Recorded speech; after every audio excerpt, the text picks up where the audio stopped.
नमस्कार, मैं हूं आपके साथ सृष्टि श्रीवास्तव। राहुल अखिलेश की जोड़ी को विपक्ष वाले बहुत प्रमोट करते हैं, लेकिन इन यूपी के दो लड़कों की बेइज्जती असल में खूब होती है।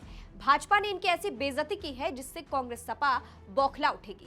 इनके पोस्टर लगे हैं और इनकी सच्चाई सामने आ गई है। युवाओं की फिक्र करने वाले इन दो लड़कों को भाजपा ने आईना दिखाया है। चलिए आपको भी बताते हैं पूरी खबर के बारे में। दरअसल झारखंड में चल रहे छात्र आंदोलन को लेकर अखिलेश राहुल लोगों के निशाने पर है। उन पर आरोप है कि वो बस युवाओं की चिंता करने का दावा करते हैं। जंतर मंतर पर सरकार को घेरने वाला विपक्ष झारखंड के मुद्दे पर एकदम नर्म है, क्योंकि घिर रहा है खुद विपक्ष। और अब ये मुद्दा रांची से निकलकर संसद और झांसी तक पहुंच गया है। झारखंड में छात्रों के आंदोलन को लेकर कांग्रेस और समाजवादी पार्टी की कथित चुप्पी पर बीजेपी लगातार हमलावर है। इसी कड़ी में बीजेपी पार्षद अमित राय ने झांसी शहर में कई होर्डिंग्स लगवाए, जिनमें कांग्रेस नेता राहुल गांधी और सपा प्रमुख अखिलेश यादव के मुंह पर टेप लगा हुआ है। इन होर्डिंग्स पर लिखा हुआ है, कब आओगे मेरे अखिलेश राहुल, झारखंड तुम्हें बुलाता है। बता दें, इन होर्डिंग्स के जरिए झारखंड में चल रहे छात्र आंदोलन को लेकर राहुल गांधी और अखिलेश यादव की चुप्पी पर सवाल उठाए गए। होर्डिंग्स की खबर जैसे ही समाजवादी पार्टी के कार्यकर्ताओं तक पहुंची, उनका विरोध तेज हो गया। शाम होते होते कई सपा कार्यकर्ता सड़क पर उतर आए और पोल पर चढ़कर इन होर्डिंग्स को हटाने लगे। देखते ही देखते शहर के अलग अलग इलाके में लगे कई होर्डिंग्स को फाड़ दिया गया। इसको लेकर मामले पर सपा पदाधिकारी ने कहा, इस तरह की होर्डिंग्स को बर्दाश्त नहीं किया जाएगा। अगर दोबारा होर्डिंग्स लगाई गई तो उन्हें फिर फाड़ दिया जाएगा। बीजेपी पार्षद अमित राय ने इसको लेकर कहा, इस तरह की गुंडई से सभी वाकिफ है। उन्होंने पूरे मामले की शिकायत पुलिस में करने और एफआईआर दर्ज कराने की बात कही। फिलहाल आपको बता दें, जेपीएससी जेएसएससी परीक्षा में कथित अनियमितताओं और नियुक्ति प्रक्रिया में पारदर्शिता की मांग को लेकर रांची में छात्र लंबे समय से आंदोलन कर रहे हैं। सोमवार को प्रदर्शनकारी विधानसभा की ओर बढ़ रहे थे। इस दौरान पुलिस ने उन्हें रोकने की कोशिश की, बैरिकेडिंग लगाई।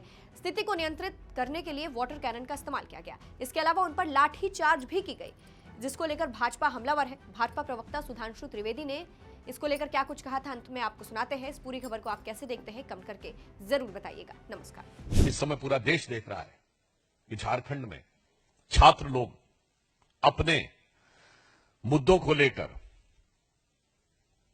न सिर्फ संघर्ष कर रहे हैं, बल्कि शांतिपूर्ण संघर्ष कर रहे हैं, मर्यादित संघर्ष कर रहे हैं, अनुशासित संघर्ष कर रहे हैं। ना कोई अभद्र भाषा आ रही है, ना कोई वहां पर गाली गलौज की भाषा आ रही है, ना वहां पर कोई उनको अज्ञात स्रोतों से ऑर्डर करके स्विगी और जोमेटो के उच्च कोटि के भोजन उपलब्ध कराए जा रहे हैं, और ना ही उनके बैठने रुकने के लिए उच्च कोटि की व्यवस्थाएं की जा रही हैं, और ना ही वहां पिकनिक जैसा माहौल है। और इससे अधिक महत्वपूर्ण बात यह है कि झारखंड का विषय सिर्फ पेपर से जुड़ा नहीं है, वो नौकरी से जुड़ा विषय है। वहां आरोप सिर्फ ये नहीं है कि पेपर लीक हो गया है, जो केंद्र में था, और पेपर भी लीक क्या हुआ था कि पेपर राइटर बनाने वाले ने ही उसको आउट कर दिया था। वहां पर आरोप यह है कि सरकार के साथ हॉबनॉबिंग करके, सेटिंग करके लोग नौकरियां देते थे और सरकार उन लोगों को नियुक्ति पत्र देती थी। बहुत गंभीर विषय है, और उसमें बहुत से ऐसे बच्चे हैं जो कि अब अपने कैरियर के अंतिम चरण पे हैं। मान लीजिए एंट्रेंस एग्जाम में किसी का मौका चला गया तो अगले वर्ष फिर मौका आ सकता है, पर बहुत से लोग जो अपनी नौकरी की एज लिमिट के अंतिम वर्ष में हैं, उनके पास अब यह विकल्प नहीं है। मगर इतनी गंभीर बात के ऊपर भी राहुल गांधी को झारखंड रांची के छात्रों की गूंज सुनाई नहीं पड़ रही है। बताइए, जो जाके दहाड़ते और चिंगाड़ते थे